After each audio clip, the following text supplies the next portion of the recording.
G'day guys, it's Luke here from Yak Hunters. In this video, I wanted to give you a few of my favourite lure choices for targeting an edge bite on some of our Queensland native freshwater species. And we'll cover fish such as bass, Saratoga, and of course, our iconic Queensland golden perch, otherwise known as yellowbelly.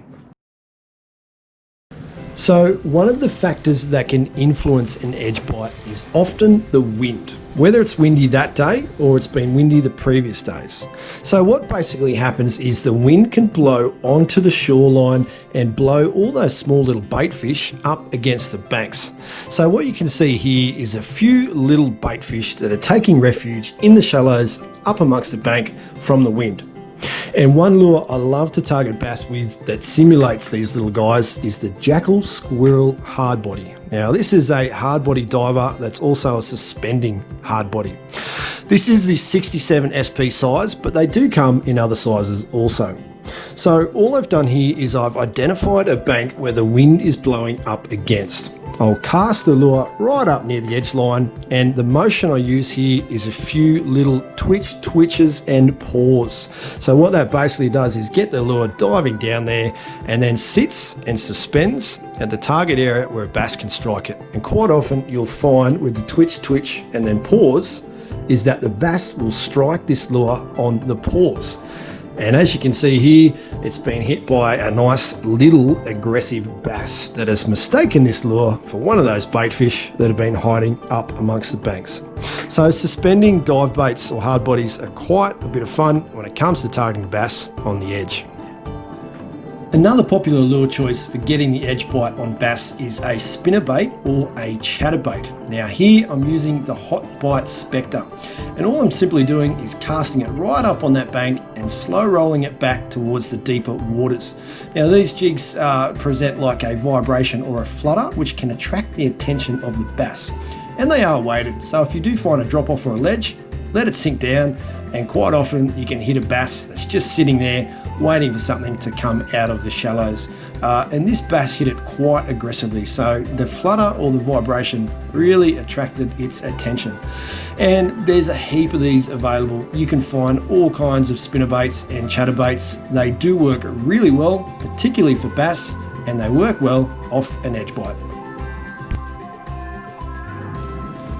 Now, as we move into the warmer seasons, sometimes we find ourselves with those summer storms or periods of rainy days that are often followed by heat, which tends to cause humidity and a higher barometric pressure.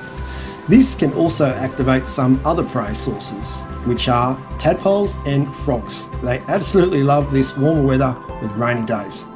And there's one lure that I love to target Saratoga with, who feed off tadpoles and frogs, particularly in dams, and that is the chase bait's wiggle bomb. So this lure basically simulates a frog or a tadpole in its early stages of development. It's a weedless, slow sinking soft plastic. And when I use this lure, I like to use it after rainy days. I'll cast it right up amongst the edges, and because it's weedless, you can get in there amongst the snags where the Saratoga live. A slow wind just to get the tail action moving, followed by a slow sink, and quite often you can hit a Saratoga that's laying in ambush, thinking that it's a frog or a tadpole that's strayed from the shallow waters out into the depths. Now, when using these lures on Saratoga, it is pretty important to keep the tension on the fish at all times.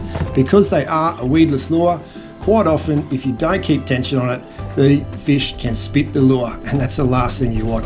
So I find by using a left and right motion with my rod, keep the tension on the Saratoga, generally helps the hooks to stay in place and land one of these beautiful fish. Now this species was caught in southeast Queensland, and they're quite prolific in our dams and waterways down here. And like I said, after rainy days, they do tend to feed on those tadpoles and frogs. And quite often you can land some monster ones on these lures. They're great for Saratoga. I'll tell you what, when you come to a bay or a cove like this, you've really got to resist the temptation to go in there, which is what most people do. And quite often these bays can be very, very shallow. They will hold fish, but if it's only a metre or two deep, if you paddle in there, you're going to spook the fish you're trying to catch. So the biggest thing you have to remember is, although it looks inviting, sit back and just cast into the bay rather than going in there and spooking the fish. Okay, you want to cast from a distance.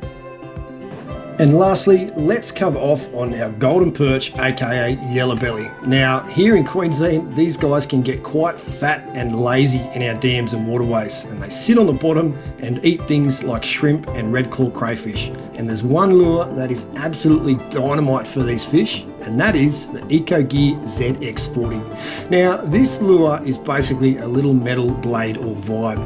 2 little stinger hooks attached, and it's got a great vibrating action, and because it's weighted, you can cast it a mile and it gets a really good vibration through the water.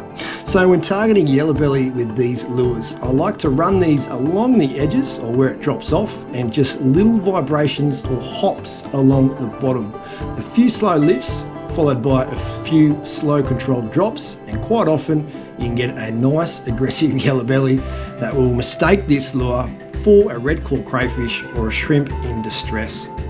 Now, the yellow belly themselves, they can hit quite hard as they do have a bit of weight to them. However, like I said, they generally do get fat and lazy here in Queensland, and what I've found with most of my yellow belly is they'll put up a short fight at the start, but soon enough they'll wear themselves out. They don't seem to be the fittest of fish, but when they hit hard because they are heavy. So this is my go-to lure for yellow belly in Queensland, is the little EcoGear ZX40, particularly in black. I don't know what it is, but they seem to love this colour. So after a while, you'll find they're a bit of a dead weight. Once you get them to the surface, you'll find some beautiful colours in these fish. You can see this guy's coming up now, and they've got a real golden colour here in Queensland. Beautiful fish. But yeah, look, these things absolutely love the ZX40, so I don't really go past this lure when it comes to targeting yellow belly. But here in Queensland, they're a beautiful fish. They're a lot of fun, and you'll catch them on those little metal vibes. And coming into summer, there's also the option of top water or surface lures. These are a whole bunch of fun and a completely new level of fishing. But I think we'll save those for another video. Thanks for watching this one, guys. I hope this video has given you some information and some lure choices when fishing for our natives this summer.